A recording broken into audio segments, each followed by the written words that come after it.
მივიღე გადაწყვეტილება მამუკა ხაზარაძისა და ბადრი ჯაფარიძის შეწყალების თაობაზე, რათა არავის დარჩეს იმის თქმის საბაბიც კი, რომ ადგილობრივი თვითმმართველობის არჩევნების შეზღუდული კონკურენტუნარიანობის პირობებში ტარდება.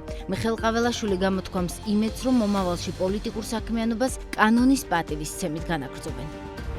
მზია მაღლობელის ადვოკატებმა ქუთაისის სააპელაციო სასამართლოს სისხლის სამართლის საქმეთა პალატას სააპელაციო საჩივრით მიმართეს.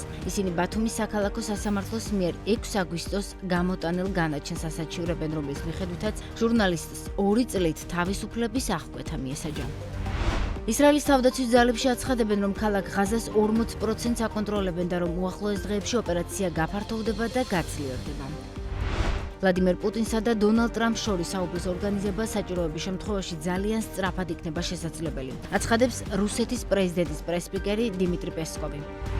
იტალია მზადაა შეუერთდეს უკრაინისთვის უსაფრთხოების გარანტიების უზრუნველყოფას, თუმცა არა თავისი ტერიტორიის გარეთ, აცხადებს იტალიის პრემიერ-მინისტრი. ჯორჯია მელონის თქმით, ისინი უკრაინაში ჯარისკაცებს არ გააგზავნიან, თუმცა დაადასტურა, რომ მზადაა მხარი დაუჭიროს შესაძლო ცეცხლის შეწყვეტას უკრაინის საზღვრებს გარეთ მონიტორინგისა და წვრთნების ინიციატივებით.